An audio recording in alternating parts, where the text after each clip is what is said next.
Yeah, well, we're just catching up as always, talking about our latest pickups, what we got going on. I'm finally sending my first card submission for all those people that have been telling me, like Charles. Shout out to Charles. Shout out Forever. to me to grade. I finally took Doom up on an offer. He's doing a submission, and he offered me to throw some cards in there. So throwing 10 cards just to see what happens, see how it goes, and go from there. So I'm excited to see, nervous and excited to see what the results are. Yeah. Yeah. I mean, it's fun.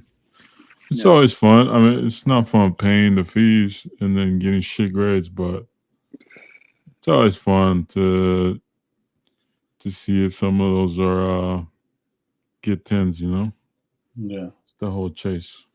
yeah. Yeah.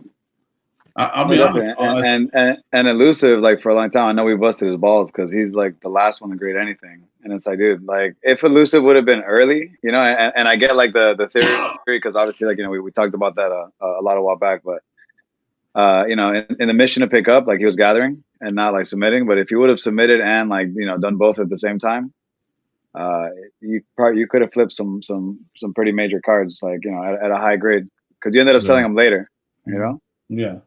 But Yeah. food for thought, right? Yeah, I mean, what I get out of that is that I don't really know how to walk and chew bubblegum at the same time. So I got to learn how to multitask. Yeah. It's tough, man. But no, yeah, Yeah, crazy because you're in California. It's like right next to you. yeah, yeah. It's funny. Victor told me something hilarious that I was dwelling on when me and Sergio and him were on a call last night, and he goes, "Hold on, you're submitting cards with Doom. You're sending them to Dallas so he could send them back to California." Yeah, don't make sense. I was like, "Don't even worry about that. Why are you worried about it? Don't you got a protest to be at? What's going on?" No, Shout out to Vic. Doom's got the Kurt's car care. You know what I mean? Polish that shit up, fix the No. corner. Nah, I don't need that. I remember people who were super excited to buy that shit. Yeah, they were super excited. I remember too. Yeah. I wish it worked out for them. I don't know if they did it. Well, it's crazy because in the sports, I have seen still people come up on feed that still use it on the sports cards market. So I guess it's like something that's normalized more so. I think PSA went on record to say something about specifically those type of products not too long ago that they were altering. So people are gonna gamble anyways, right? Like that's part of the game. That sucks for the people that started spraying that stuff all over their cards. Hopefully they got it graded and it passed through. Yeah. Like quick. Hopefully.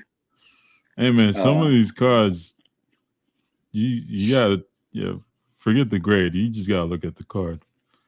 Some of these dudes be doing some wild shit to those cards. And they're not always the grade that you're buying. So we all know that though by now.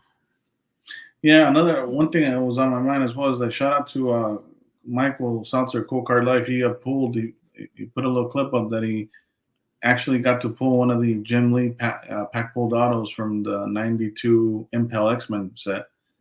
And how many boxes have you seen those? People crack those and they never get an auto. So to see it being pulled, I thought that was special. So congrats to him. And speaking of him too, he is one of those people that's touched on that subject, and he was saying that he's a little liberal when it comes to like if there's a little soft corner, he might iron that out. You know what I mean? So it'd be cool to talk to him. I'll be asking him some questions, see if he got that kit. Yeah. Or, what his methods are. He's one of the sponsors. I know sponsored by Kurt's Car Care. He's got a YouTube channel, Cool Card Life, probably. Cool Card Life, yeah.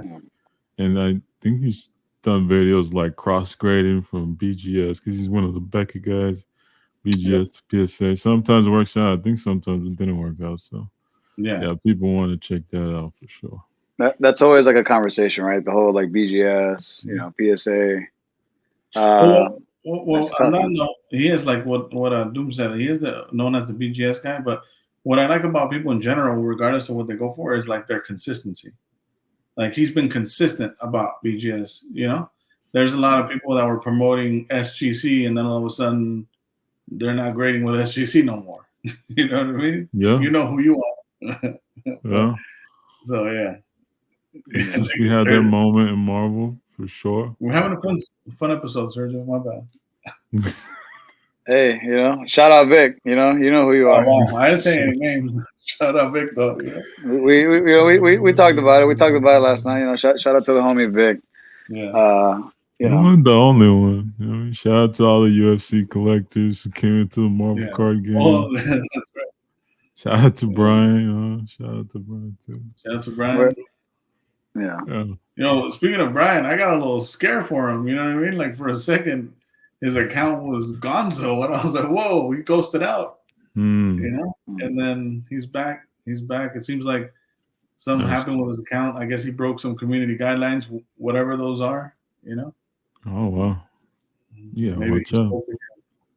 I don't know. I don't know what he did. You know? Yeah. What is he up to though? You know, getting over here banned. Oh, you never know what Brian's up to. You know. Brian doesn't know what Brian's up to. Yeah, he keeps secrets from him. You know what I mean? Yeah. Well, that's awesome though, man. Yeah, but it's been cool. I've been catching up recently with a lot of people offline, like that I hadn't spoken to in a while. Brian being one of them. I had a good conversation with Ken. Shout out VP. I had a conversation recently with Manu. You know, just like shout out Manu. Yeah. No? I had a back and forth 3 a.m. Conversation after X-Men episode because I was awake. I don't think you two are. Are you guys following the X-Men episodes? I'm barely. I'm not marathoning. I'm like midway episode 4. I can't watch. Like I could watch it. Like I'm enjoying it, but it's like if something else is going on, or like I'm looking at something, I just kind of get distracted.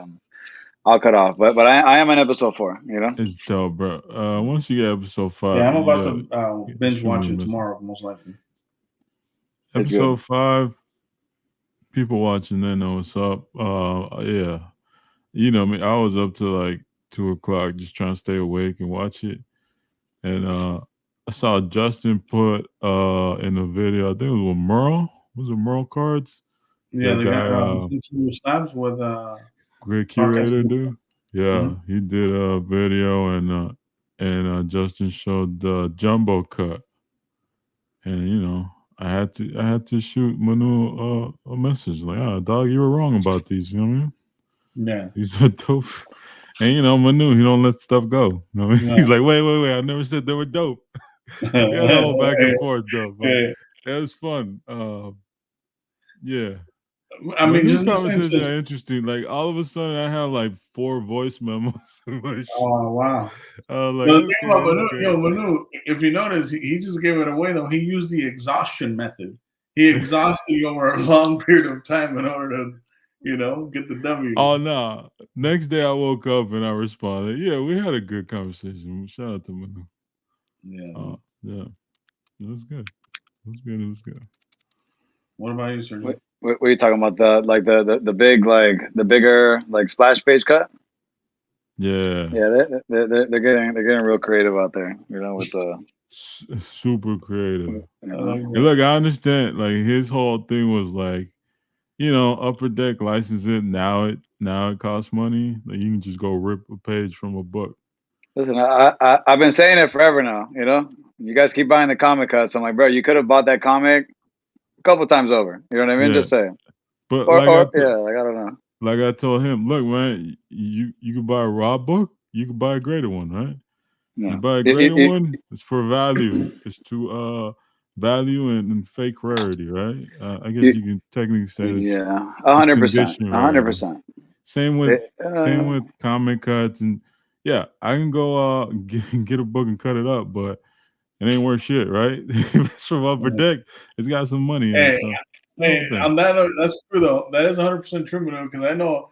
Again, I don't want to put anybody down or say any names for real, but there's a lot of whatnotters that be selling custom cards. You know what I mean? Oh yeah, no, there's a market for it. Yeah, I'm personally not into custom cards again because it's kind of like what Doom just said. It's like it's not, officially licensed. Yeah, there's more of like a novelty item, right? Yeah, when people make them, but once once they're stamped by UD, then they carry some weight. But That's the whole you know, Elusive and Vic were talking about like the whole HRO thing yesterday, like in a little chat amongst ourselves, and it's just like, man, like, how dope is it that, at the price point of one pack of whatever on ePack, right? Pretty much like the standard, like 12 to 20 to even $30 a pack for something, for a single pack of like, Garbaggio, you over here buying 24 packs of HRO, And I don't know about the whole market thing, and I don't know about the whole, like, I'm not too in tune with that. I have an idea of what the market could possibly be, and the whole digital card, whatever, and the alphas and all that good stuff and the numbers. But just the price point and the quality, and obviously, like, hey, you rip some of that stuff and it looks dope. Yeah, I think some of that stuff is pretty dope. I think you get a lot of value if you're looking to rip. That's what you're looking to. You know what I mean? Like, and Marvel's just going that way. Like they're everything more expensive, everything, like, and things are getting expensive for sure. Yeah, and they're just producing like too much of it. And unfortunately, to be honest, too, it's like a lot of what's going up is the wrong things that shouldn't be going up. There's a little bit there's some that should, and they're going, and we see it in the comps. Well, I like this because the whole should and shouldn't thing. By who? I mean, who says it should and who shouldn't, right? Like, I think that's an ongoing debate. What I've seen in the Discord. I think it was like, it reminds me of the conversation I had with Retrospecs, right? Like, to me, that comes to answer that question that you're saying, like, says who? Says time. Time is the only person that's going to be able to tell that. So it's like, you place your bets now, we won't be able to know right now. Exactly. But maybe like 5 years out, we could see. And a lot of people aren't looking for later. They're looking for now because they're going to make their money now, right? Like, best believe a lot of people trying to flip right now, right? And they flip. It's the whole game, right? We get new product, we flip it, get into better pieces or whatever we like best, right? Or, oh, hey, I'm going to get this $20 platinum blaster. Guess what? I hit an add of 5, hit a 101. Right now, you can go cash out, get a bullshit character, get like $1,500, $2,000 for it. Go put that money on a blue PMG 2013. It's plenty of them going for under 500, dog. Yeah. Like, people doing that, right? Like, so the whole, like, in the long run, would you want to put your bet on a 2013 PMG over at a 25 cosmic, whatever, platinum, whatever? But it's tough because a lot of people are not looking like 5 years down the line, 10 years down the line. They're just looking for now. What's now is hot. And same thing going back to packs on ePack. They get open because as much as I love the HRO stuff, you can pay $40 for a box of 24 packs. A lot of those quote unquote hits are on eBay for $2, right? If you spend the same amount of money, $40 on just packs of anime, it's like what, $7 a pack. You get like 3-4 packs, you might hit something that's worth $200. So there's you're gambling for the chance to triple up, quadruple your money, right? And as far as the HRO, like, it's tough to get those mint, and people do it, right? If you get a low mint, and Vic would know much more than me because I'm new to it, but the odds are a lot stacked against you. Yeah, like, it's much more difficult to make that money, and that's why the product is lower. But that's another thing too, right? Because we're talking about value, and then we could be talking about collecting too, because some of the stuff that you showed might be worth $2, but it's still a dope piece, right? It's just not valuable in the sense of, like, it's about the perception. So I just actually finished watching the card drop episode with Shane talking about the Marvel sales. So I literally just right before I got this call, I watched that, and I saw that you guys posted like some platinum sales, right? Platinum right, is the latest product. It's hot. It's moving right now. So what I would like to see, right? Because when some other people used to do sales and stuff and show the top 10s and all that good stuff, right? And we've talked about it here too, like kind of like a little bit of like compare and contrast. if that thing sells again, let's say like in the next like year or so, and we're able to like catch it and like be keep an eye on it and see like if it sells again. I'm interested to see what it sells for. Will it hold up with Yeah, time? like what will it hold up the test of time? I think, unfortunately, I think most things, modern things, we tend to see a dip over time, right? But even like a 2013 PMG, it's down what 60%. Like everything's been down from the peak where it was, right? Yeah, but PMG I would say is a bad example because we know that market got to where it got It was for heavily specced on. Yeah, it was yeah. just And I punk mean, and and whatever. look, anything worthwhile takes time. I mean, even your boy Shane, he knows this. What is Shane stockpiling on? Is he stockpiling on platinum? No, he's stockpiling on one of ones and a lot of MCU cards, right? Like that's what he's specking on. Yeah, That's what he feels. Shane's always been MCU and 101s.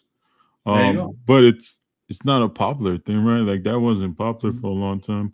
Although you But do, he's, at least but I'm saying, I see it more often now. Yeah, but yeah, I'm just saying he's placing his bet, and I've had conversation with him before, and he's thinking 10, 20 years out.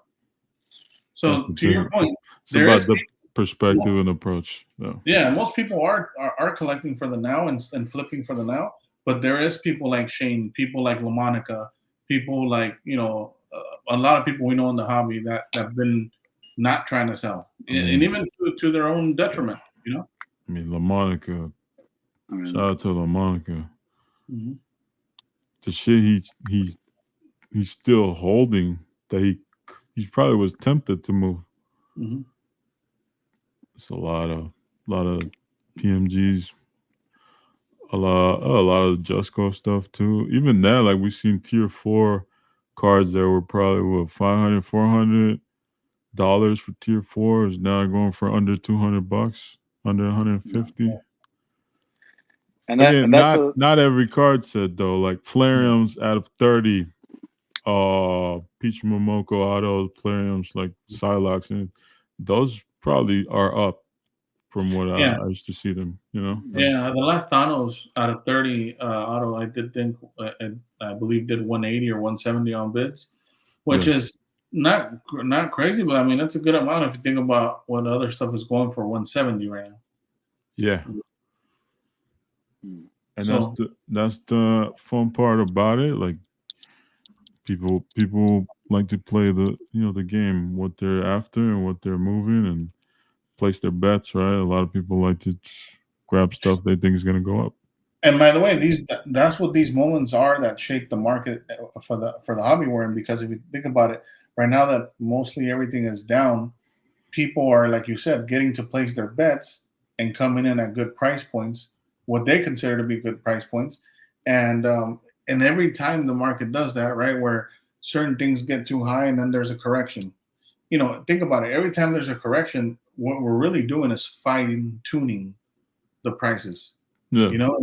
And again, that's why I mentioned that as time goes by, like the market's going to speak for itself. Like we're going to keep seeing what keeps retaining value, and we see it now. I mean, you guys did the top 10 sales. If you do, like, for example, if you did the top 100 sales, last 100 sales, as far as like from high price to low price, you could start counting what cards are from what sets. You know what I mean? It's not too hard. What sets hold up? Yeah, Yeah, correct. it's yeah, Yeah. it's interesting. Even though a lot of time I personally don't pay attention, I do pay attention to things I'm interested in or I'm going after, right? Like some of these lately, right? Some of these periodics.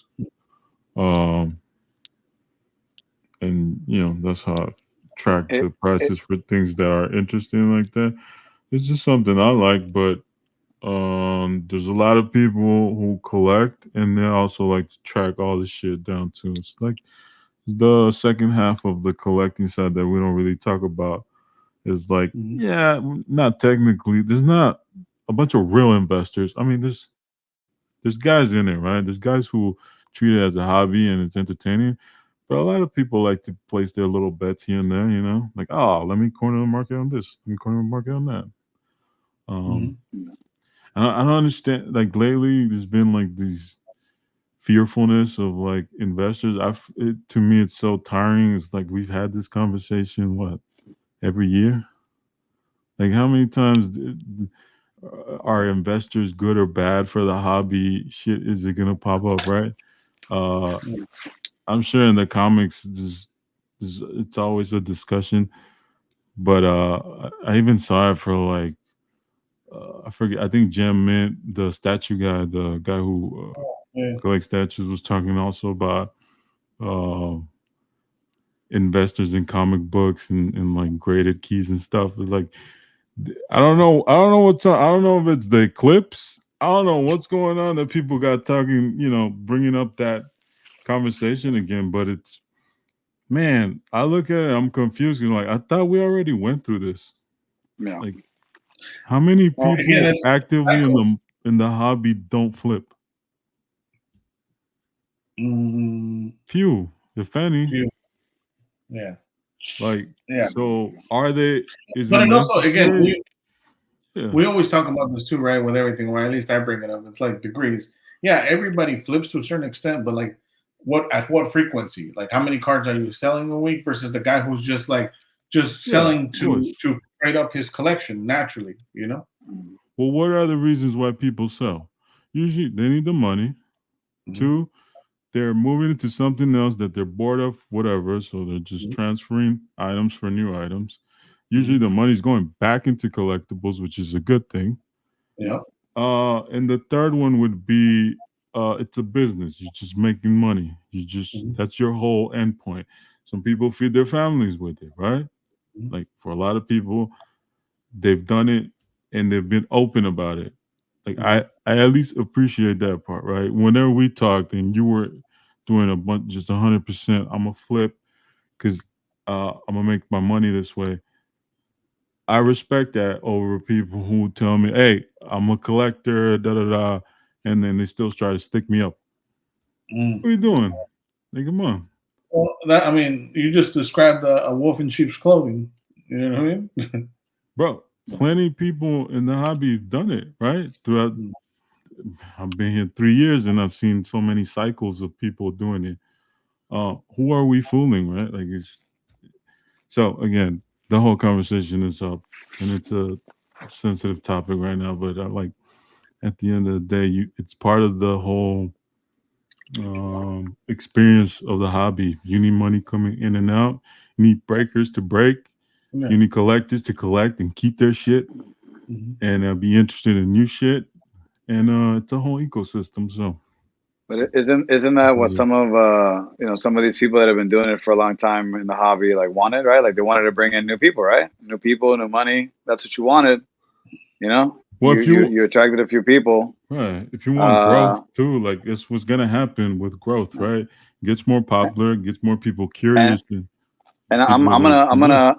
I'm gonna call it now, because I obviously as the hobby grows, like we're talking about like micro, right? We're talking about like 1 year, 2 year, 3 year, in 4, 5, 6 years, man, of people posting and like channels and content and stuff like this. You're gonna have more investors or more money, and I foresee, and this is just my guess, right? Because I could see it like starting, if these conversations are coming up again and it's happening, there's going to be new money coming in that's bigger money than the money that's already in it. You know what I mean? Like, Yeah, there's going to be people that are buying these OAs for way more than what things are going for these past couple releases of card sets and original art and all that stuff, right? Like that stuff is going up in value. Well, that's the hope, right? Like, that's the I hope. know. That it doesn't Shout go out to to Jim. zero, because that's the other possibility, right? Everything just Yeah. Hmm. Yeah. I mean, the '08 again. We'll not to touch too much on the '08 thing, but I will say that I remember even, one thing we always talk about is, oh, we were picking up these cards at this or that, but nobody was talking about what '08 was going for on the early days either. They were rare when you would come across a nice OA, but it was relatively cheap compared to some of these prices that are people asking for nowadays. Like I remember, yeah. this Doom, like I That's had the facts. preliminary for the Juice Gold 92 Marvel Masterpiece Spidey and Venom card. I had almost had the Fatal Attractions artwork from Bob Larkin, the pencil sketch. Right, man. There was some funny stuff going on there, but my point was like both those pieces I was able to pick up for around $500. Like that's to me that's a good price. Like for something as iconic, maybe they were on the cheap side. Some people would consider that too cheap, and that's why there was a correction. Right But time, right place. like, eBay. You rarely see that type of stuff on eBay now. yeah, exactly. So now, obviously, people are going to pay more. There's more demand. My thing is, how much more are you willing to pay? To me, again, it always Yeah. comes down to like, right? Like, no one talks about this again, but it's like, okay, cool. Speaking of Manu always got some slick to say, right? Like, I remember one time I brought up, if you have $100,000 budget, do you buy an Ultimate Fallout 4 Newsstand Edition, or do you buy a super high grade or as high grade as you can for 6 figures for FF5 or excuse me, Amazing Fantasy 15, right? And his answer was, well, why can't you have both? I'm like, no, Manu, you got to choose one. You know what I mean? This one. That's the politician winning. But like, I just want to know which one would you pick? And that's my point being that once you get to certain numbers, I understand that there's people that got it like that they don't even have to even think about that. But I'm talking about those that do. Those that do have to think about where they're putting their resources towards are probably thinking like, okay, do I spend $50K on this, or do I go buy an acre of land? Or do I go do this? Like to shout out Arthur, Collection Kings. So, he had a famous quote with us. Those that yeah, know, but you guys are collect collecting cards and collect houses. Like, yeah. So again, look, everybody has their own game. But I guess my point is, if me as a collector, which I would categorize myself on the lower end collector, if I can accept the reality of this, and I know that I'm priced out of a lot of things I would love to have. Yeah. It's not like my eyes are blind and I can't see all the dope shit out there, right? I wish I could have all that shit in front of me in stacks. Like we all see the same thing. And just because someone owns it doesn't mean like, oh, they know the value. That's why they own it. Nah, bitch. Also, I ain't got that money, dog. Like I got a certain amount of money I could put in here. Like you can't own all that shit. On that point too, man, it's like that is a frustration sometimes for me. There's a perception for everybody. I understand, our lives are private. We make videos or whatnot. But for those that don't know, like I'm not balling out of control. You know what I mean? No. These moves I'm making are just. If I was, a lot of motherfuckers would hate us because I'd be hoarding all the dope shit from you. 100%. Like people are worried, and bro, like don't let me win the lottery. You know what I mean? Don't let me win. Cause I will frustrate your ass. I'll take all your shit. You're quitting. But look, I can accept it down here. Some of y'all that got collections up here, dog, like if I accept it, I'm gonna expect you to accept it. No. And that's the frustrating part because I keep seeing things here and there. But shout out to everyone. I think the clips got the people, and certain conversations are getting had. A combination, the eclipse. There's a lot of vaccines going on. Could be a lot of things. Yeah, well, I mean, like, or a combination. Get into that combination of things. Yeah. Oh yeah. Oh shit! Wrong. Again, wrong if you guys want to hear that podcast, Patreon, hit up Elusive and Sergio. They have their own. They'll give you that podcast for sure. Yeah, but look, you got to get creative. Like these are some things I always liked from back in the day. They were priced at a point where I didn't really want to go in. And I took the hit. It's not like they're dirt cheap, but yeah, like you had a bunch of them, right? So you gotta get creative with things, and you trade up, and you move on from things, and it is what it is. Like, I wish people would stop getting hanged up on investor talk. Like, bro, if you would spend that amount of time thinking about like what you can go find, or like also like getting priced out of things makes us get creative. Hey, let me go look at Batman stuff. Let me go look at Ninja Turtle stuff. Let me go look at this. That's how we found gems. DBZ. Japanese prisms, and like there's just a lot of things that are still attainable. And I've said this a long time ago, but what you lack in money, you make up for in time. You know, like you don't have the money, cool. Well, start fucking doing your homework, and then you can find some niche stuff. You know, like when people were buying in, like Swami, myself, and others, like retrospects that were coming from Pokemon, they bought from a part of it was that we were priced out of Pokemon, right? Like you said, we were priced out. The tens we couldn't afford. I couldn't afford the tens, you know. So I was like, okay, let me look at other markets, and I found Marvel through looking, you know, at other markets because I was priced out of one of them. That's just part of the fucking. It's part of the journey, man. You know. You get creative. You find other shit.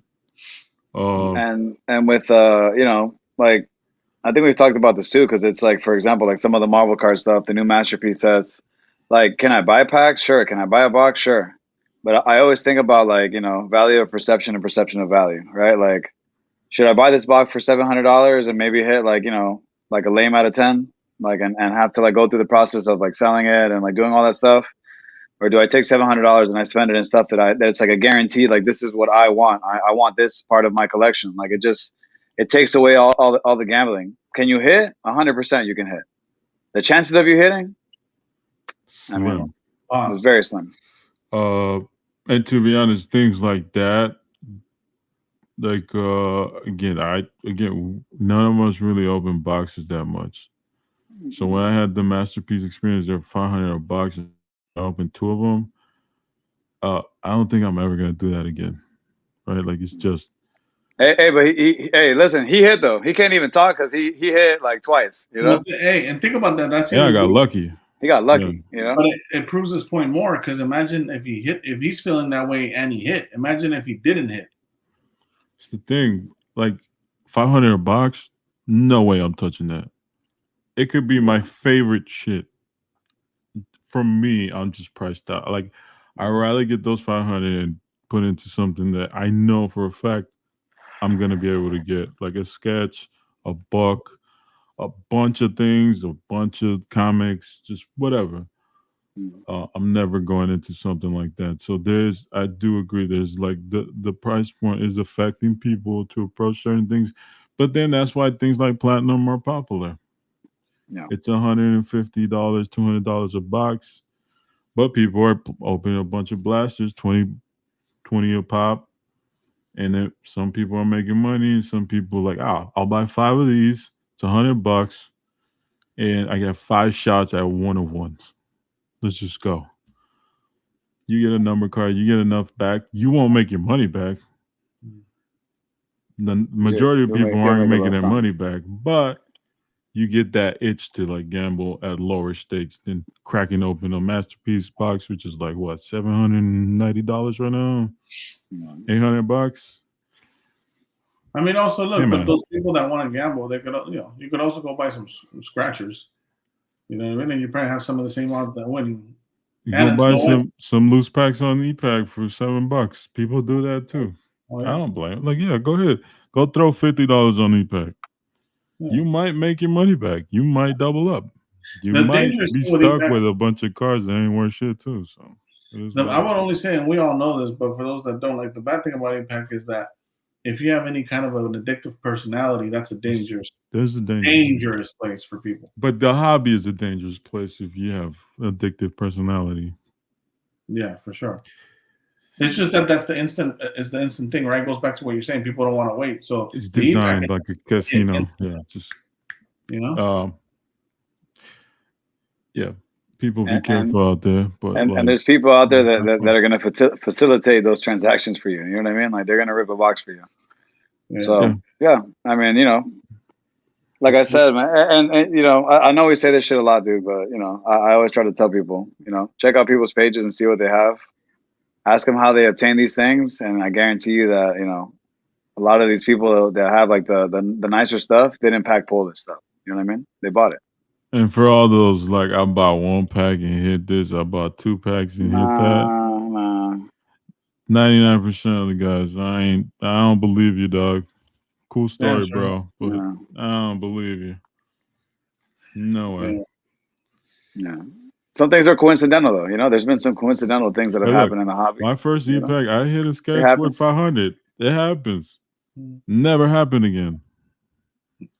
Yeah, I've never had an experience on EPAC. You know what I mean? But I always live vicariously through you guys with the EPAC stuff.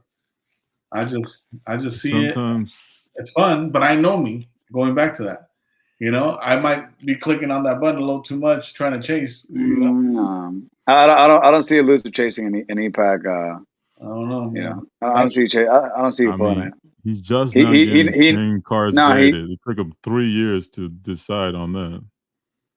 he knows the lesson, and he knows that the chance of you hitting it is. I mean, it's there. It's just like slim, bro. You know. Yeah. So. What do you guys? But then again, like it's you know, even with stuff like that, like, you know, I don't know. Again, not too deep into the whole, like, you know, Marvel '89 Fleer or whatever. I know it was like a buzz when it came out, and then Platinum took over, right? Like pretty standard like storyline, right? It's gonna happen over and over. You know, rinse, wash, repeat, and you know, where's that stuff at? Does anybody know? Where's the market value on this? Throwbacks? Yeah, It's you know, it moves here and there. the number stuff's the holding value. The low number stuff, the purple stuff. Some of it. I'm sure a lot of it's down, but it probably will until it reaches like the right person. Then it's just gonna sit. You know what I mean? Like maybe somebody bought high, like at first, like when they first bought in, thinking it's gonna be like, you know, the next best thing. And you know, it's crazy. Listen, I see some of these people do the EPEC stuff, and like, you know, I see them like, you know, creating colors and stuff like that. I'm like, bro, you are wild, bro, and you have a lot of time in your hands to be like collecting colors and possibly trading and doing all these things to I mean, listen, it honestly, it does suck though, because it kind of like, if you hit an achievement, right? Like, and you hit something that's only like an EPAC achievement, whatever, it should hold some kind of value, but it just doesn't, you know? Like some characters, some colors, sure, but like in reality, bro, like, you know, if you submitted 10 of the one and then 10 of those to create the other, bro, that there should be a little bit of value in that, you know? Some people just don't care about it, you know? yeah. And that sucks. I mean, in some senses, for the people that you know, try to collect the colors and combine them and create these new, you know, color matches and all that good stuff, because it's like, dude, just doesn't hit. You know what I mean? Like for something like Marvel Platinum, like it'd be kind of tough because there's so many parallels, right? Like there's a bunch of colors to do that. So, you know, yeah, it's just it's in a, you know, the Marvel card hobby's in a weird space, you know. Interestingly enough, when I saw you rip the HRO, I thought it was cool. I thought the foil looked good, you It know. was fun.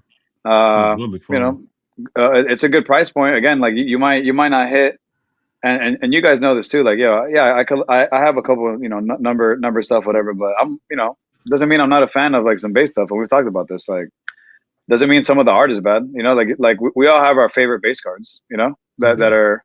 Yeah. That are relatively cheap and whatever, and like, hey, some of those favorite base cards, we try to find those cards in a high grade, you know, because either it's rare or just not very common, and you know, those are cool to collect. But you know, I wish people, like, again, there was like an introductory, you know, hey, before you like go buy all this new stuff, check this out over here. You know what I mean? There's some other stuff going on, and you know, I think in a few years, I mean, shit, like if the older stuff, that some of the stuff we have now, the 2013 stuff, the older, like, you know, like the number stuff, the Rittenhouse stuff, if that's like, you know, not getting so much love now, where do you guys see that in the next like 5 years? Like the Rittenhouse number stuff, diamonds, like the more rare, you know, like out of fives, the purples, like where do you guys see that stuff in the next 5 compared to like some of the modern? Like if you had to like cross match that, like 5 years from now, Platinum's going to be where?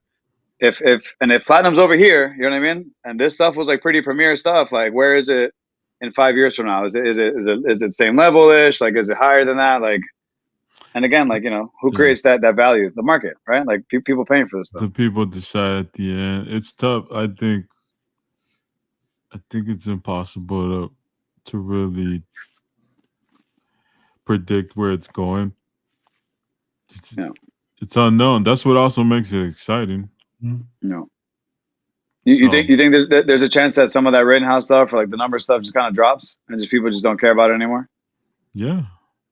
There's a chance. 100%. And there's a chance it goes up. I think that's with anything in the Marvel card, because it's so small, the space, right? At least right now. Yeah. But that's That's the double-edged sword of collecting Marvel cards. Yeah. What do you guys feel about? I know Sergio wanted to talk about the eBay Golden acquisition. Yeah. Yeah. I thought that was a cool. Well, it could be, could not be. I don't know. I did see like an advertisement, or it was some kind of like, hey, it's a policy change situation going on. Man, like, listen, I love eBay. I dig eBay. Like, like we all do here. Yeah, I believe that we all dig, like, through eBay pretty hard. But it's just like, man, like sometimes it's not even the prices, just knowing like what I'm going to pay after the fees, like selling, whether it's selling or buying. It's just like, man, like, we're you're looking at what, like what, 15%? Yeah, 14. If you sponsor something, you're at like 17, almost, almost 20%, Yeah. dude, that's a lot, I don't know if the golden, combination fixes that.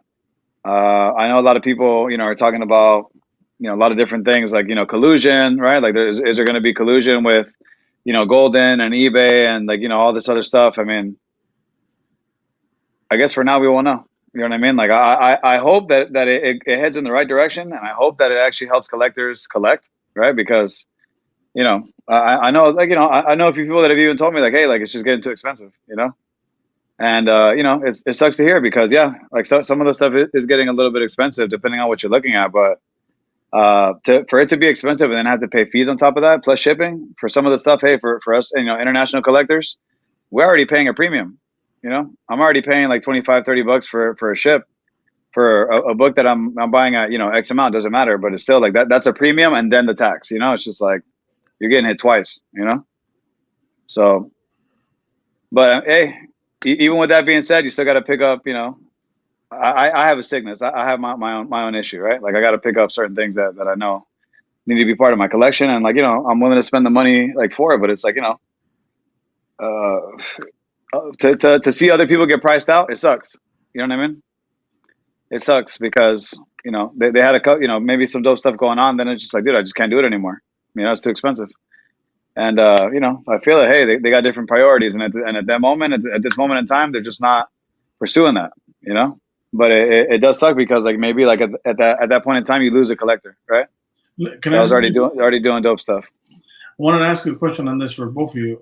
I'll let Doom start with this one, but do you guys think that eBay would have still made that move in acquiring Golden if it wasn't for the fact that Fanatics is picking up a lot of companies themselves?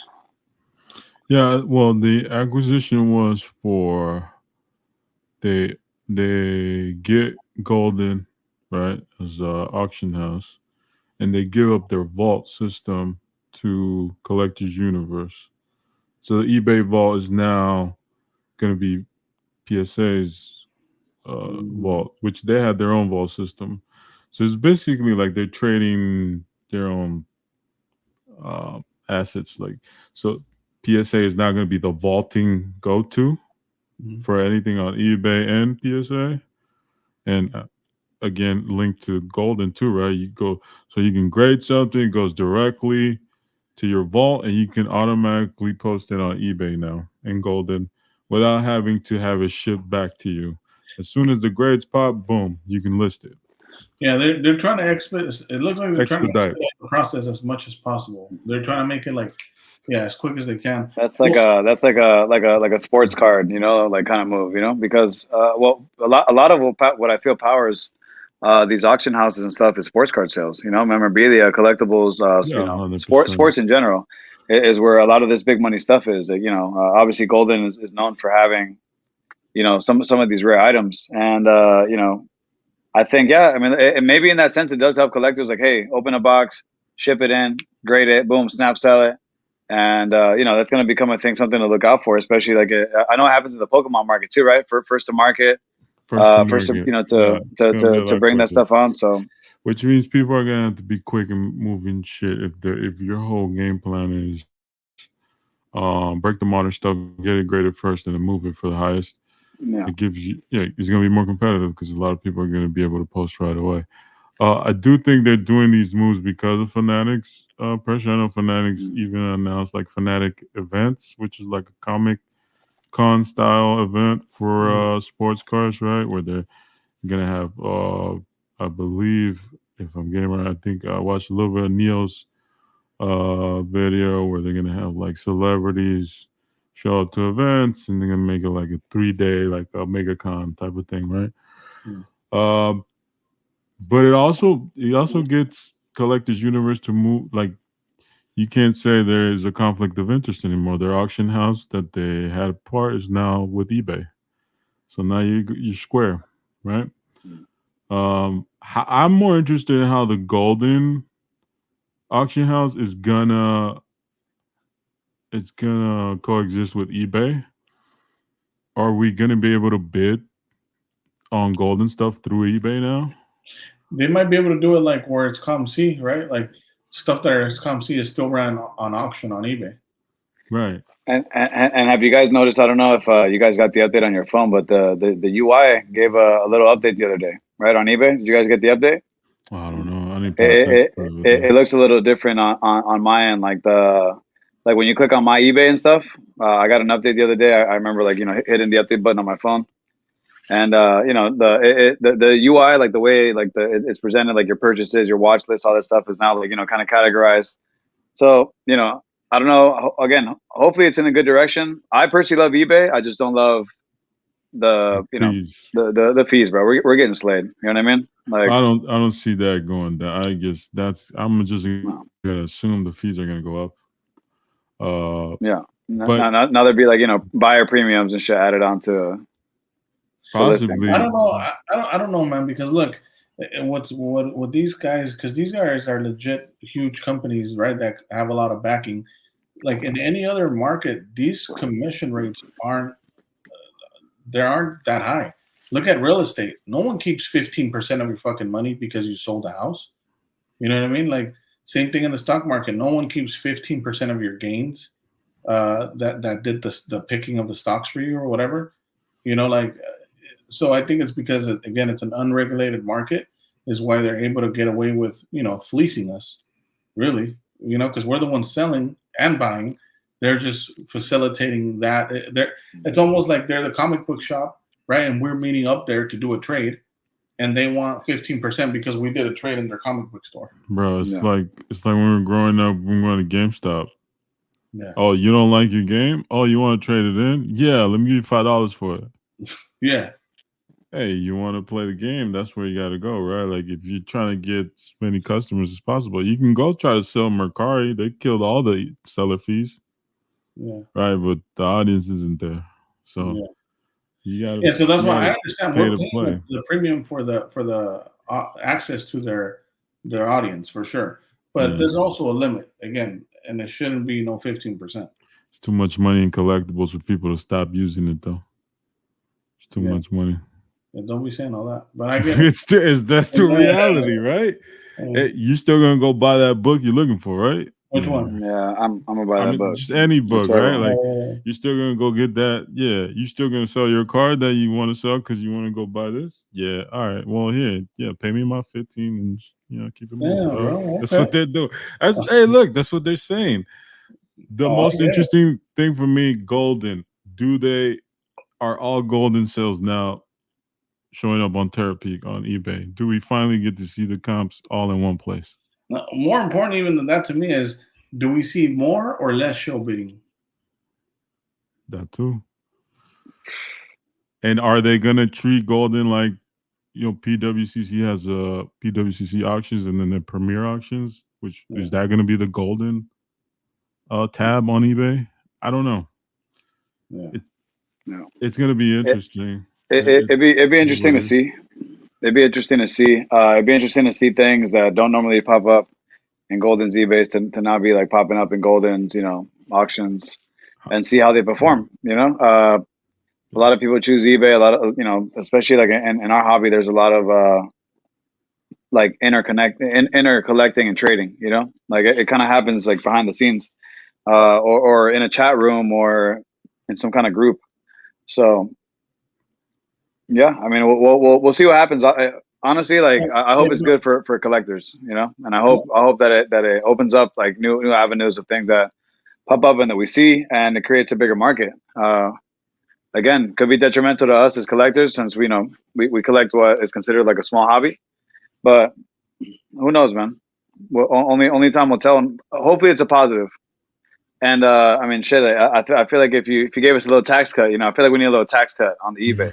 We got a little tax cut, You want a little Biden check? What's going on? Little Biden check, Okay. Can I apply for one of those? Can we write up a petition? Yeah. We need to bring down the taxation without representation over on the. But look, one thing before I forget, I was gonna just going back to the golden and all that. I think one of the biggest issues too that you guys know, especially you guys that are in the know with the Marvel stuff, is the reason it hasn't grown a little bit more, even if it's an extra 10%. I'm talking about again just our market, is because a lot of these sales for the nice stuff are always behind the scenes for the most part. They never. That's what people don't understand. Going back to that 15%, all these collectors, they're not trying to pay that 15%, right? Like I sold my one Star Wars card recently. I put it up on eBay, but I didn't sell it through eBay. It ended up not working out there. And everybody's trying to do private deals. So the only issue I see with private deals is that there's no comp set that are public. So that's the problem, right? Like then you offer a card on eBay and people are like, oh, well, the last one did so and so. Yeah, but little do you know that between that comp you're giving me, there was 5 private comps that you don't know about, or 2 private comps that you don't know about that are way higher. Yeah. And now you got to take my word for it because you're not in the know, and that's where it gets tricky, That's in any collectible market. Things happen privately. It's the nature of the hobby. Even look at I know like a couple of people mentioned that a couple days ago with the whole the whole scamming situation, right? The NWCC or whatever, like people scamming, all that good stuff. I mean, you got to be careful with that stuff too. I don't think it happens very often, but it does happen, and when it does happen in these groups, you kind of get called out on it for sure. You get blocked. Everyone knows who you are. They're fucking scamming people out there, and so there's that side of it as well. But hopefully you find like some trustworthy. Listen, I believe there's some trustworthy people. I believe that. I mean, there's people that I've paid on friends and family that I don't know them from Adam, and guess what? I got my product, right? Like I got what I paid for, and for now everything's been hunky dory. Knock on a little wood here, but again, why does it happen? In avoidance to do the eBay on both ends. It's not just the buyer; it's the seller too. Because that percent is getting paid on both ends. So eBay's double dipping on our ice cream. Like on them just being the middleman, facilitating the sale. And then it's weird because you go to a place like a Mercari and it's like, okay, hey, let me charge you like $500 for like a $30 book, and you're just like, bro, like come on, But since the sales system and the comp system and all that stuff isn't interbuilt, you can't really look at stuff from Mercari. So if someone doesn't know any better and they just say, hey, that's a cool book, and they don't know anything, then they just got fleeced for a $500 book that they just they're already down $450. So there's a benefit to eBay too, right? A lot of times private deals can go bad quick. People play a lot of games, act like they don't. Either they give you damaged stuff, or you get a notification it was sent there and it wasn't. Just money that's tied up through Zero or whatever, and you can't get it back. So, look, man, it's as far as a collector, or if you just participate in the hobby, I'm just assuming when I go into it, I'm gonna pay a tax for whatever using this system. If I sell something through eBay and it's going through authentication, and once it gets authenticated, I don't have to deal with the buyer. I'm good. Hey, it went missing? Oh, it's crazy, bro. Go hit up eBay. They'll figure it out. Like, I don't want to deal with people one-on-one like that. Like, we've all had like good and bad experiences. Well, I recently showed you one. I ran some auctions, and there was a couple auctions that were won, and one was paid right off the rip. And another guy messaged me. Literally, it's Sunday night, and he messaged me, "I won't be able to pay until Friday." I'm like, bro, you're not the only. Why are you bidding on it, dog? Yeah. You know what I mean? Well, you saw the message I sent. Yeah. Come on. And the things they hit you with is like, man, and I get it. And not everybody knows everybody's situations, but hey, we all got bills to pay. Because he was trying to hit me with, oh, I work on tips and this and that. I'm like, bro, I ain't got no check coming in either. You know what I mean? Like we're all trying to figure it out. Not all of us work for fucking 5-star restaurants. You know what I'm saying, Sergio? Yeah, dog. We're on like not all of us are eating at the best water. Yeah, like we don't have drinking glass Aquapon. water, Yeah, we don't all have that. It just goes to show that there's different definitions of being rich. Like I don't have to have all the money. Drink some good water though, bro. Like hydrate your mind. Hydrate your body. Stop drinking fake water, dude. The fuck you doing? Apparently, right? Yeah. Yeah, same. And going back to that, like growth of the hobby shit. A lot of it also is because people get a bad experience when they come in, or people try to control things. Like you can't want the hobby to grow and then like get mad when it starts growing. You can't try to like manipulate. Listen, if you think they're mad now, wait till they get priced out, and then we'll see who's really mad. You know what I mean? I'm saying, like you can't. Yeah, I guess you gotta choose a side. Yeah, one thing. You want it to grow, or do you not want it to grow? And another thing, we never touched on this subject, bro, but this pisses me off personally, and let me get this one off my chest. It's like, how many times have you guys seen a guy on the Facebook group, right? On Ian's Facebook group, the Worldwide Marvel Card Collectors thing. And it's like, look, I'll give you an example. You already know. None of you smirk, right? It'll be like the 2016 Jusco set, and they'll put up a fucking a big, like we'll say like a what if Wolverine, right? And they'll be like, oh, 3K OBO. And then what are the comment section? Oh, that's so cheap. You're giving it away. Great price. But no one fucking buys the card, right? No. Everybody's always like circle jerking everybody that has a huge position in 16 Jusco. Oh yeah. Oh, that's enough. Why are you selling it? But then you don't buy it. If it's that great, right? You know this to be true. If you really believe in something and another one comes up, guess what? I'm scooping that too. Yeah. I'm not just going to be saying, oh, you should scoop it. Look at that. The price is so cheap. And again, like that's what happens, man. And then you see that same card on eBay sitting for months, but these guys said it was a steal. And these are supposed experts, right? People that have been collecting for how many years before even us?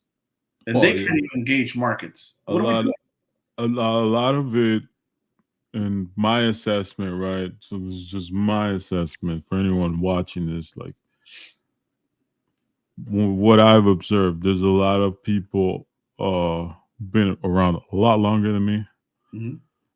Mostly in the Facebook groups. And look, the Facebook group is a great place to go find cards and to go find comps. It's almost a bigger gauge of what the current value of a card is, because I would guess a good chunk of the rare stuff is sold through the Facebook group and not through eBay. Yep. So it's a necessary thing. MCCW, I think there's a Marvel Cards Facebook group, which I'm not in there, but I've heard a lot of good things about it. Then you have other Facebook groups where you can just chill. Like shout out to Nathan Hobby Hangout. We're just chilling there. True. It's people post stuff, but it's really just for us to hang out and show our stuff, and it's multiple things. But specifically MCCW, like of course there's a reason why there's over 6,000 people in there. But my assessment from it is a lot of people know all this knowledge. They know all these sets. They're very passionate about it, and it's connected to their identity, right? They are the experts of this and that. There's an error card guy. There's a guy for any set, but X-Men, Clear Ultra Spider-Man. There's a guy, the guy that bought up 70% of the e-pack of Clear Ultra X-Men 2018. Like, there's a lot of people who have a good chunk of the market on certain things. and they want to protect their thing. I get it. They want to protect their car, so when it goes up for sale, hey, it's a great price. Yeah, someone new coming into it. But again, on that point, They're not gonna follow your advice. They're gonna go. I can look with my eyes, and guess what? That's not it for me. So I'm gonna go pump this money in here. exactly. Oh, why are cards inflated? Why is this marketed? Oh, platinum this one. Happy to Spider-Man metal. You know what I did? What I do? I step back. I'm like, yo. I thought there was a hierarchy. I was completely wrong. Guess who decided? The people did. They love Spider-Man metal. All right, cool. I'm not gonna be a sour person and just ruin everyone's day. I'll step away for a couple months. Y'all have fun. I'm over here looking at Ninja Turtles and Batman. I'll check back. Yeah. Come back in. Oh, they were going for $700 a box. Now they're down back to $300. Okay, cool. Well, people had their fun. I hope they love those cards, right? A lot of people did. A lot of people still love that set. We don't dictate things, and if the hobby grows, you can't dictate things. The people are going to decide what it is. But on that point you made earlier about like, you know, they're trying to protect their bag, in other words, of what they have, and they'll make that nice comment, right? Like, oh, the price is so low. The easiest way to see through that is if it was that low, you don't have to mention it because it gets snap bought, right? Like, exactly. and the people that know. I'll give you a good example, man. Like, we talked about this behind the scenes, but that Uncle Scrooge one I picked up. Go look at that bid history, right? Go look at that bid history, and it's hella obvious that there was only 2 people that understood the true worth of that piece. Right. Because we separate from the other people that were bidding, right? No, we didn't need someone to tell me, hey, this is a really cheap price. I understood that. And, you know, and the other person that was going against me understood that as well. Yeah. And does this for a living. You know what I mean? Yeah. Like, they understand what the worth of it was. So again, the things that are worth it, no one needs to talk about them, because as soon as they're up, boom, guess what? You put that gold carnage up that never comes up, it gets snap bought in 6 hours. I don't need to tell you that it's a good card. Another one that's like 75th Gold Border Surfer. Yeah. They get snatched up. Yeah, and no one's below saying, a certain price. Yeah. Mm-hmm. They're gone, bro. There's a reason why. There's a reason why Brohan is selling a lot of his collection away, but guess what? He's not selling. He's not selling that gold border, and he's not selling his diamonds. Like, same for me. I moved some things. I've been wanting a Mystique 75th Gold Border for the longest. I can't find one. We'll get you one, dog. If someone wants to make my day, make me happy, please hook me up with one. I'll pay you for it. But I can't find one because what? People who have it don't want to let it go. Yeah. Look, I don't get mad at that part. I get it. Look, here's what I don't get mad at. No, I don't get mad. Like, if it happens, it happens. If it doesn't, it doesn't. No, but what I'm saying is what you just said. Like, I don't get mad at the people holding, because this is the way I see it, right? Like, to simplify it even more, if it's when you start playing a Monopoly game, everybody knows what the best properties are. And no one gets mad at why everybody's trying to land on Boardwalk and snatch that property up. You know what I mean? I would say in this hobby, it's a lot of nice places around you can park your money in. That's what I'm saying. Yeah, and most of those guys are trading back and forth things. Well, yeah. And well, you know this, right? We all know this in here. Sometimes, and there's times where you have nice stuff and you enjoy what you got, but then you outgrow it, or you're like, okay, I'm ready to try something else or whatever, and you know, then you trade it. That's okay too. But at least you got to enjoy it and it got out of your system more than anything, right? Yeah, I mean, shout out to Manu, right? Like, he doesn't have to own everything to enjoy it, or he likes moving on rare items because he likes the journey of getting them again. Yeah. Same thing. I don't have any. I don't believe I have anything from 2013 Fleur Retro. Yeah. Which is probably the one people spec on the most. Mm. I might have an Intimidation Nation. Yeah, I do. But like PNGs, I moved the Jambalaya, I moved a lot of those things. I don't really have much.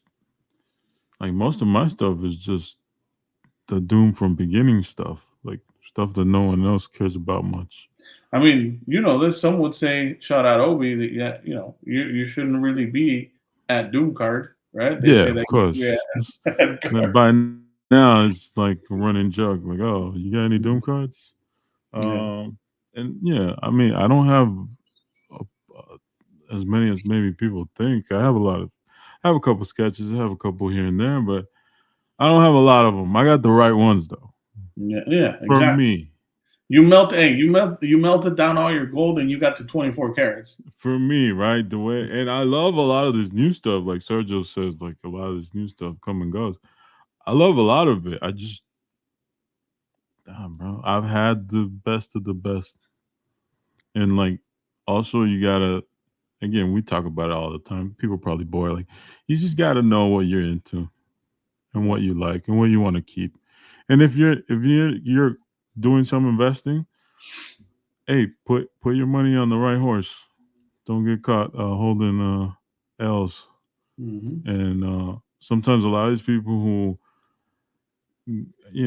start saying a bunch of negative things, hey, maybe they took a lot of L's. I don't know where that frustration is coming from. Like, I empathize with a lot of people in the hobby. Clearly, like, we're passionate about it. I don't want anyone to take a L, but it happens. If you're gonna choose a horse and you're gonna play the game, you better choose the right one. And if you lose, I don't want to hear about it, dog. Can you Yeah, keep that to yourself? Like, let's talk about the fun shit. yeah. We get caught up in all this negative shit. Like, yeah, bro. Well, I honestly makes me want to, like, all right, I'm not paying attention to the Marvel Car hobby for this week. Let me just step out. and look, Hey, here goes the comic books. You know what? I don't. Oh yeah, foreigns. These are fire. You know what I mean? Like, what are we doing? Like, uh, yeah, preserve your energy and use it for something else. Stop getting yeah. Just trapped in all the negativity. Like, take your L and move on. You got to take it on the chin sometimes. Like, hey, we talk a lot well, we all do, right? We mention a lot of things on the podcast, but you guys know behind the scenes, I take L's on things too, but I don't be crying about them. You guys know because I tell you what I bought it at, and you know what I'm selling it at, and yeah, I'm not like, oh my, I'm not bitter about it. I'm not. It's like, dude, it's part of the game. I see it as, hey, someone else is gonna enjoy what I once enjoyed, and it frees up something so I could go, snatch up some dooms from fucking Sergio over here. You know what I mean? and But look, I do empathize with people. I know there's like a whole one of one market is going crazy right now. Um, shout out to the homie Miles. He's one of the best collectors I know. Like, people love their character and trying to get the full rainbow. He's having a bit of a tough time trying to get some of that stuff. Like, man, look, if it happens, it happens. If it doesn't, it doesn't. Uh, and it sucks when those people get have to play the game to some extent, right? Because things are popular, and now it feels like you're overpaying, or it feels like you got to go out of your way to compete. But it's the nature of the thing, and as far as I've been here, very few of these people are like really look out for you. yeah, Unfortunately, I know Josh says it a lot, and I've heard Justin say it before, like, people over cards, and I love the idea of it. I just don't. It's just from experience, it's not doesn't apply a lot of the time. and People just are people are competitive about their money. When it comes down to money, friendships don't even play a factor sometimes, right? Like, some people, it gets dirty, right? Like, people try to do, they're trying to win, trying to get their pockets what they put in or what they want to get out of it, and it is what it is. You just gotta keep it moving. On that note, just so people get an idea, right? Like, and we don't have to name names, but just numbers wise, like you just said, there's not a lot of people. What you're really saying is there's not a lot of people that are all the way solid, right? If you had to Not the guess, way we grew up. correct. That's what I'm saying. Like, they're not. It's the same code. Are we talking about, like, when you mentioned that? Are you saying, I met 50 people, for example, and only 5 of those were all the way solid? Like, what are these ratios that you're talking about? You know what I mean? I've met I think I follow about 400 and change Mm. people on IG. I try to only follow people I, for the most part, interact with on a daily basis Mm. or like here and there. I could probably count on one hand how many people really looked out for me. That's wild. Maybe two hands, maybe up to definitely less than 10. Like, um, Yeah, you don't got to get your toes involved. Just the hands is good. and when I mean look out, I don't mean like you gift me something. Mm. Send a Hey, link. It's as simple as a link. send the Sometimes. link, right? Hey, I just saw this pop up. Good price. In case you're interested, check it out. The people who actually gifted me things, just from like the goodness of their heart. I'm staring at two of them here. Miles is another one. Mm. Uh, Will, Shane, Tim, uh, and I don't want to leave any names out there, but like Oh, your homie, the photographer, the black and white photographer, James. James. Um, Yeah, there you go. and I'm sure I'm missing some, so I apologize if I miss any. But bro, it's less than 10, Yeah. 10 if any. Mhm. And I'm a person who's been on YouTube somehow. I don't know how, but been on YouTube for a while, so I'm not like not out there. Uh, it's tough. It is what, but that's I don't take it personal either. It's just know that going in, or Yeah. if you know that going in, then don't like save me all the tears, dog. We're all Yeah. feeling the same thing, Mhm. and instead of focusing on like, this sucks. No, I refuse to think that way. Oh, you know what? I'm having fun watching X-Men. I'm gonna go watch X-Men again. Like, let's go do this. Or let me go read a Ninja Turtle book I've never seen. Uh, do something else, dog. There's too many good things out there to Yeah. just like, But You know, I I think feel that's like bad for one of the some of those things. collectors for That's sure. like And one of I've the been things in with that like race too, but glad I Well, don't feel that I way think no more. Sergio, sorry, bro. I think just to end that, the problem too is, bro, like what you just described is a fucking hell of a game going on. So, what happens is a lot of these people get sucked into playing the game, and It's they're like a playing rat so, race. You feel like you got to keep up and rat keep race, up but and you're keep playing up. so many roles. You have so many masks on that you forgot which one was you. Yeah. You get caught. Hey, look, it happened to J. Cole, right? Like he started this song, it just wasn't right. It didn't feel like him, so he had to hang Mm. it up. Hey, you know what? I'm not that guy.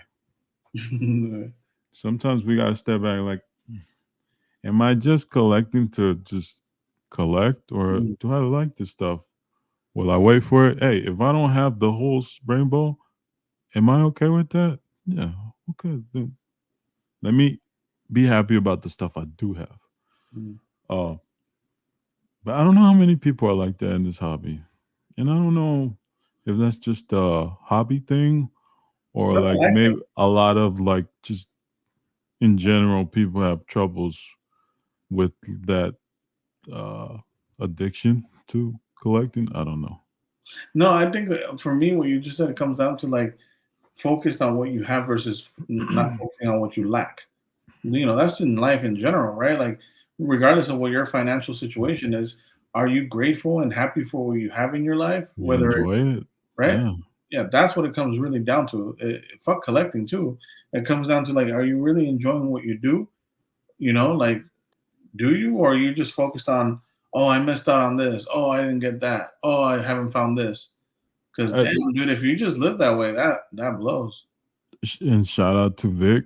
I know we talk here and there, like obviously us four, and I know he's got perception about him, like he's had conflict with a lot of people, but most part when I talk to him, uh, he's never complaining about things. He's always passionate about what he Mhm. has. His Mhm. comic books. He's a huge X-Men guy. Yeah. And look, like Vic, and people want to call him crazy. You can call me crazy too, because I'm emotional too, right? Like we're all emotional to some extent, but like it's genuine joy when he talks about some of these things. And he's got some stuff that he doesn't show at all Mhm. because he enjoys it. He's one of the big X-Men guys I know. So like if people actually enjoy that stuff, like when Sergio's opening like 20 boxes from 20 different countries, that's crazy. I like to watch, and people like to watch because what? He's fucking like he's like a little kid. A Same with patient you. little When you get, your foreigns and you show me this Batman one that I've never seen, like, oh shit.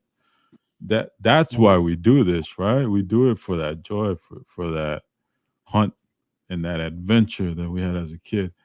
If you're not having that anywhere close to that type of fun with what you're currently collecting, let me be the one to tell you, you might want to go rethink your strategy or like take a step back. What are you doing it for? I know some of these new guys coming in buying big 1-on-1s for clout. Yeah. I hope that clout is worth it, dog. Like from genuine place. Or I hope you get what you want out of it.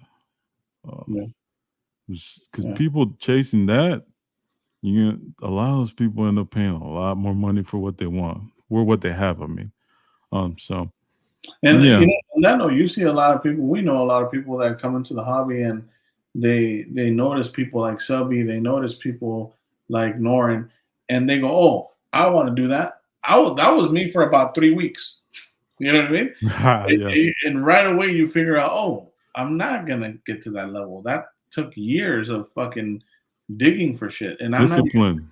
Yeah, so That's why that's why those collections are respected. Mm-hmm. You cannot like the person. Yeah, correct. A lot of people say, shout out to LaMonica again. A lot of people have bad things about LaMonica. Not everyone, but you hear things. Yeah. Okay. Because he didn't trade him some shit. Let's be honest too. Whatever, right? Maybe people have bad experiences. Doesn't matter.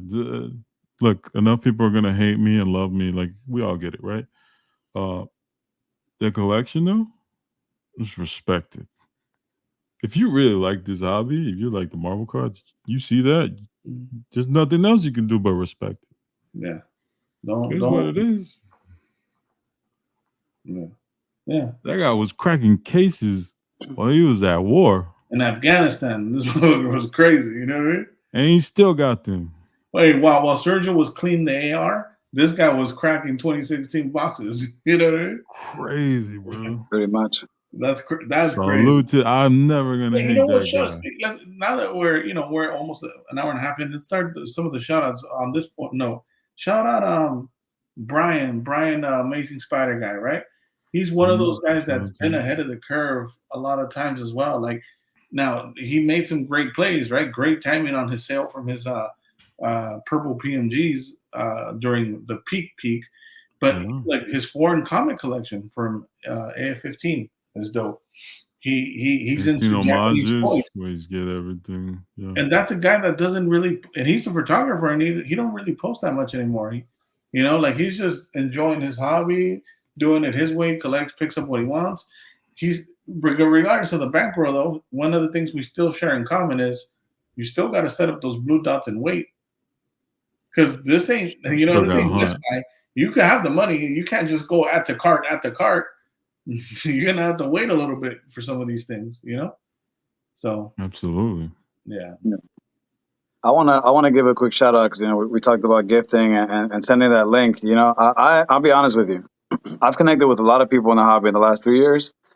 Not many people have sent me links, and that's okay. You know what I mean? I'm 100% cool with that because I found my own links for the most part. You know what I mean? So. But some people have, and I appreciate that. I want to give a big shout out to Andrew. I know I shout him out quite a bit, but I like Andrew's page. I like his like thought process on collecting and certain things that he picks up, even stuff that I normally wouldn't pick up or normally wouldn't look after or look for. And Andrew knows I'm on a little mission. He knows I'm on a side mission. Soon, actually, shout out to the homies, but the GoPro is here. Just gotta set it up. Hey, tough grade that's coming. We're gonna do some unboxing. By myself with the homies. Whatever it is. But again, I know Elusive has pushed me too for a long time. Make some shit. And I honestly didn't. For a long time, I didn't know what to make. Right? I was like, I'm not gonna go start another Marvel card channel because there's too many of you guys. You know what I mean? Like, there's already people doing that. There's different avenues of information to get it from. You got the OGs, you got the new wave. We'll see how that goes. Obviously, I've been liking the car drop stuff. You guys have been dropping like 10 little 10-minute videos, and I like that. Some of these other channels, they post, and it's hey, maybe we're talking smack because we're at an hour and 20. But some of the other channels, when you talk about just like Masterpiece for 2 hours, I'm not trying to see that, bro. You know what I mean? And that's kind of what veered me away from digesting Marvel card content like that. You know what I mean? Like, it's not that I don't want to see it. Like, there's certain things, but there's just like a limit. Just like a limit. Just like if I watch X-Men '97 for like an hour and a half, there's like a limit of like TV time that I'm just like, all right, I need to go, like, my brain needs to go do some other function. But shout out to shout out to Andrew. He sent me a link for this, and I honestly never really expected to get the link. And he also gave me the information, which I didn't know this existed. And he shot me the link, and I picked up a piece, and this is going to be part of a rainbow collection that I got going on. You guys have seen the black suit. This is the red suit. Yeah, you guys have seen the black suit comic. Spectacular Spider-Man 101, the John Byrne cover, black and white. And Andrew showed me a little something. I was like, yo, my man, if you ever see one, let me know. And some people may have been like, yeah, bro, I got you, and might have never shown it to you, or could have bought another one, or could have done many things, right? But what he did, he shot me the link, bro. So I appreciate that for sure. Nice. I'm gonna show this off here pretty. As soon as I get it open, this thing is wrapped pretty nicely, which is nice. Disclaimer: this is not a comic or a card, but it is, Marvel related, and again, at least for me, part of my PC, something that's not Doom related. So I'll show you this first. And let me see, it's from 1992. Sick, dude, super vibrant. We'll start off with the back. All right, so we got a little poster. Oh wow. You got the Carnage Bagley, right? That's it. But the real reason why we picked this up is for the other side, because the other side has the full color John Byrne cover. Yeah. That's hard. And that's sick. And I know I told you guys the other day that they had like that frame press across the street. I've been meaning to check it out. I don't normally dabble in posters and stuff like this, but having this in hand, this is pretty cool. And obviously I can hang this up, put it in here, put it in the room or something. But this is cool, and it's really clean. So, shout out to Andrew. He shot me the link. He didn't have to, man. And again, this for me, we're talking about hobby stuff like that. Listen, there's some people that are OGs in the hobby. Shit, guess what? They never send me a link either. You know what I mean? And they know what I collect. They see what I pick up, and again, that's okay. Nothing's taken personal. And honestly, I'm almost a little bit appreciative, because that's what built the road for me to go that way. You know what I mean? While you guys did this over here, and that's fine. Like, that's your hobby, and that's what you love. It's cool. I like the imagery, and I like the paper, the smell of cardboard. The smell of the old paper. If you guys know, Shout out to Andrew too on this one, because actually, Andrew sent me the link for this too. So shout out to him as well. I know he just randomly one night, he's like, yo, I don't know if you've seen this, and I had, but they were either like really torn up or like a little beat up. So I'll showcase this right now. There's another piece that's coming in that's actually pretty dope, that's gonna make the trio. And I usually don't show my trios before. I post them, but for the sake of the screen, and obviously being here with the homies, I'll show this off real quick. So this is from Italy, Provolina's Linus, but I love that. little Snoopy. That's awesome. And you may be thinking like, oh, what's this guy doing with the Snoopy cover? Like I've told you guys before, in the comic world. Snoopy's what's that? The shit. What's wrong with Snoopy, dog? Snoopy's dope. Oh, listen, I fuck with Snoopy. Childhood. Snoopy. Yeah. I fuck with Snoopy. But obviously, probably due to licensing and many things back in the day, comics weren't released how they are in America, where it's like a single issue, right? They were released and other different stories, different chapters. So this right here, and I'll show you like the front cover. the reason why I got this book. And again, shout out to Andrew. I knew it existed. I just didn't buy it because the ones that I saw were pretty beat up and too expensive. But he shot me a link, and Fire. yeah, Dr. Fire. Pato, I love that. I knew dude would love that, So, shout out to Andrew on that one too. I'm only showing this one, and I've had this for a couple months now. I'm only showing this one to show this one. And this one I hadn't seen very often. I picked it up and I was like, really happy that I did. Obviously, you guys know I'm a big fan. Oh wow. To complete a trio, you got to do it right. You got to do your homework. Love that. And this is why I hold off a little bit on showing some stuff off. But this, I just showed you guys the Fantastic Four #5. So this book is the earlier book, and obviously it's going to be showing and displaying Fantastic Four #1. So wow, that's dope. That's the original release from 1966. Bro. Yeah, the font's crazy on that. And again, see, and this is where it gets tough. Again, collecting, because I do collect Doctor Doom, but I am a big fan of Fantastic Four as well. Obviously, the storylines are tied in. So I bought this book for, I'm gonna say it, bro. It was pretty cheap. I found a really good deal on it.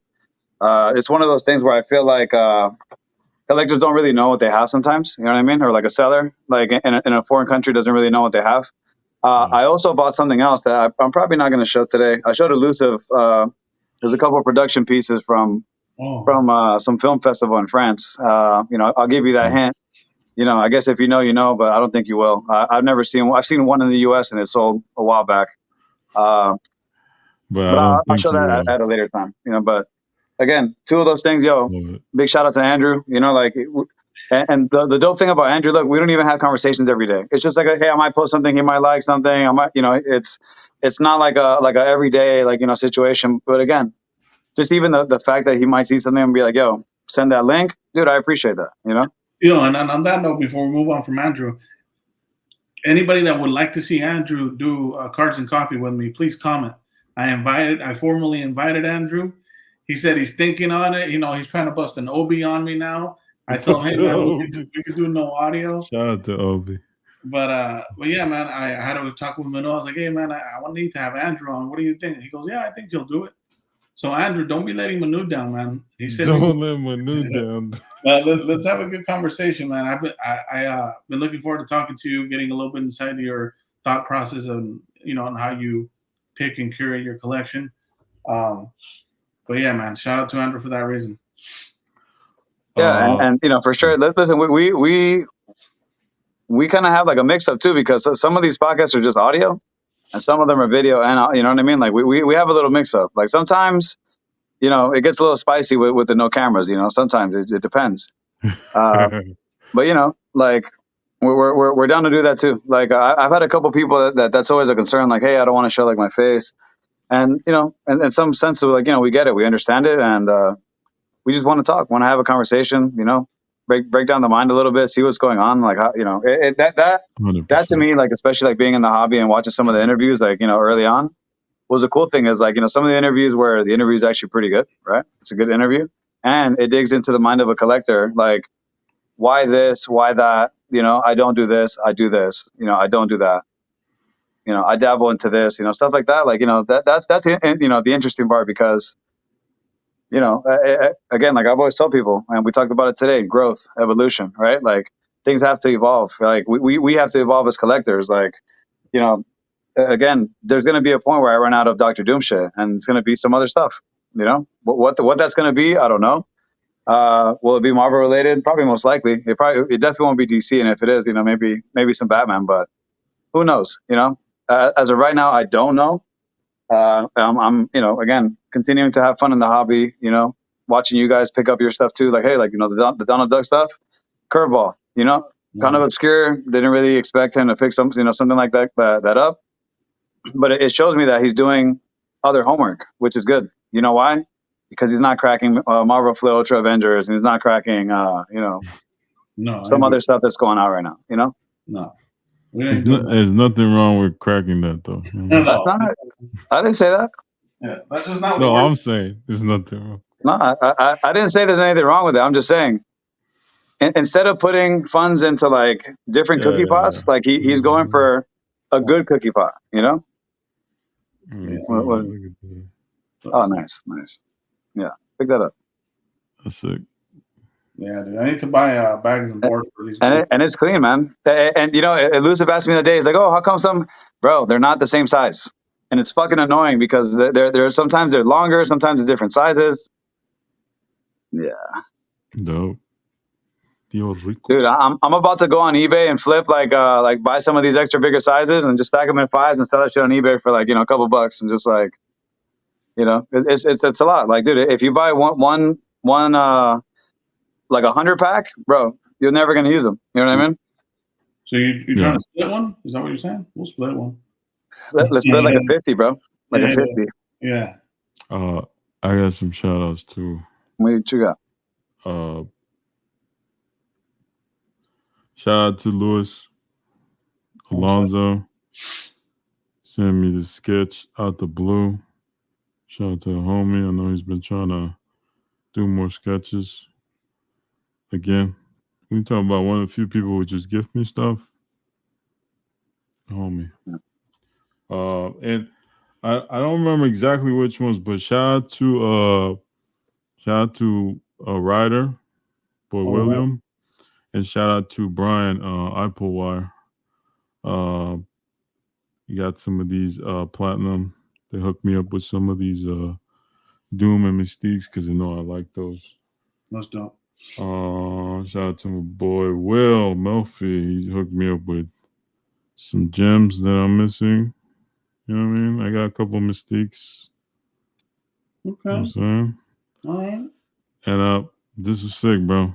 Gifted me an autographed Dan one, which I didn't have one. So that blue ink is super nice on that. I need to get that graded. Tiffany? Oh, you know what? I want to go a quick shout out. This is going to be something that's really cool tomorrow, man. Shout out to Saturday, because big shout out to the homie Variant, man. You know, I've been chasing certain autos. You know, like I'll give you an example. Jim the auto doesn't happen at MegaCon right now, right? It hasn't happened in the past 3 years. You know, I've been waiting for it. Like, you know, it hasn't happened yet. You know, another one that's kind of like, you know, a little bit elusive is, you know, Jim Steranko. So, you know, I know I've told you guys, but he's one. He wrote the first 4 Foom books, right? Issue 1, 2, 3, and 4. Issue 4 being the Jack Kirby cover. So, shout out to him because he hit me up and he's like, "Yo, just so you know, Steranko's going to be at the con here in Massachusetts. You know, like if you want something, you know, again."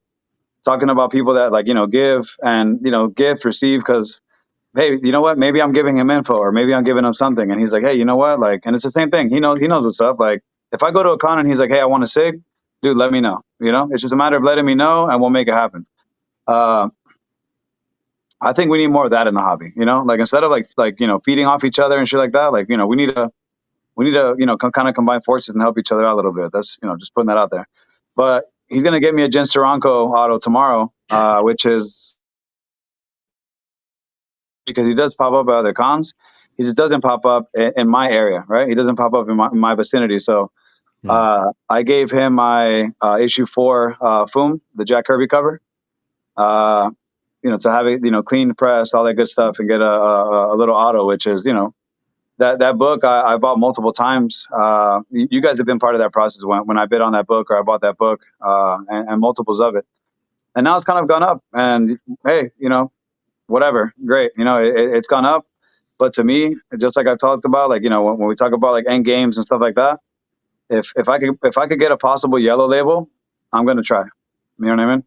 Until I can't make any more yellow labels, and then I'll just grade the rest of the collection that, you know, the stuff that I'm keeping. But that Jim Steranko auto I've been chasing for at least 2 years, you know, and shout out to him because he's going to be the one that's going to make it happen. And, you know, hey, appreciate it, dude. Big. Thanks, man. You know what I mean? Like I literally couldn't do it without you, right? Like I've been trying to chase this guy down for a while.